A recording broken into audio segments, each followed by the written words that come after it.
Such a gorgeous voice. Gabrielle Aplin.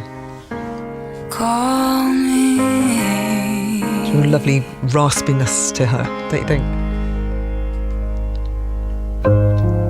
Hey, Thursday theme tomorrow. Do you fancy something to think about over the night? Batman. Tomorrow's the anniversary of the premiere of the movie Batman in 1989. So how about we do songs all about Batman? That's all I'm asking, quite simply. 88291, email joe.wiley@bbc.co.uk. Whatever you can think of that relates in whichever way. Tim Burton, obviously, Michael Keaton, Jack Nicholson, Batman. That's all I need to know.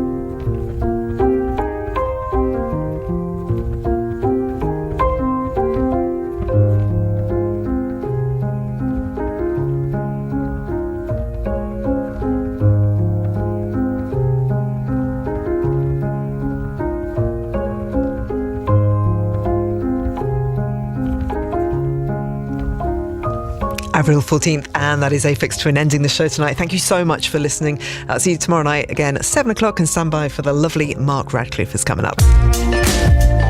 That's not what you wanted. Classic. This is Radio 2 on the BBC Sounds app on your smart speaker and 88 to 91 FM.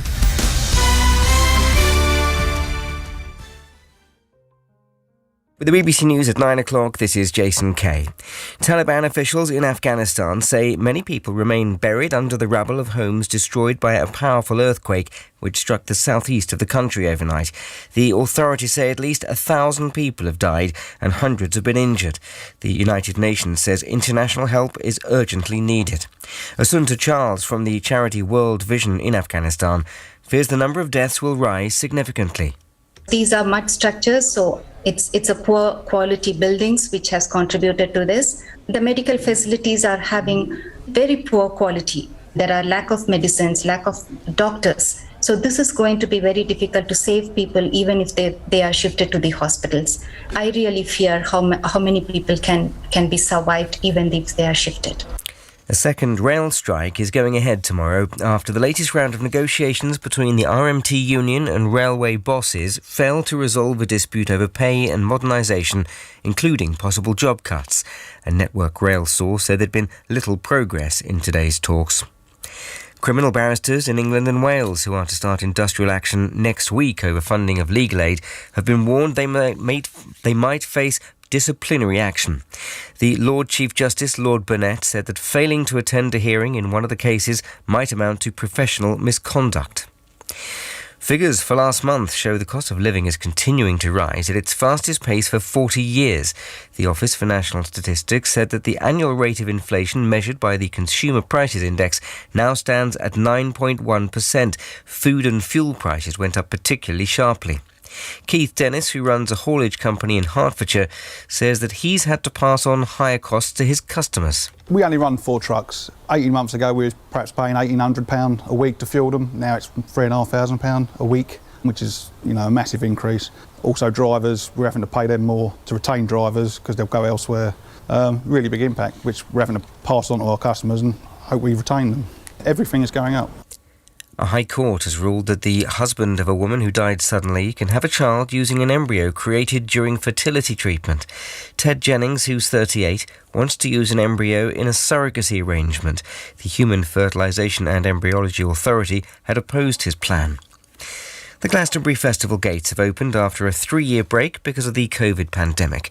The event is being headlined by Billie Eilish, Sir Paul McCartney and Kendrick Lamar, with performances on the main stages beginning on Friday. Robbie Pert from the band Thrill Collins says they're delighted to be back. It just gives you opportunities to mix with other performers and artists that you wouldn't normally get to spend a lot of time with. A lot of the time you're in and out, you're running from different places, but everyone kind of makes a bit of an effort to stay a little bit longer at Glastonbury, and also throws up ridiculous situations like when we do a kind of mashup DJ set with DJ Chris Tofu featuring Thrill Collins, and we're kind of just trying to play along with what he's doing. And it works surprisingly well at 2 in the morning. That's Robbie Pert ending the BBC News. They're 3 minutes past 9. Listen live on the BBC Sounds app. BBC Radio 2.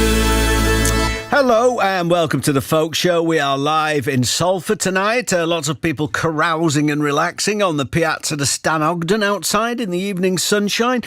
We have Yorkshire songs and stories from Bryony Griffith and Alice Jones. Tracks by Damien O'Kane and Ron Block, Maz O'Connor and Davith Iwan. Maz O'Connor, I meant. Did I call her Maz O'Connor? Sorry, Maz. And exclusive new music from the Fisherman's Friends and their soundtrack to the new Fisherman's Friends film. Kicking off, though, with Kappa Cayley.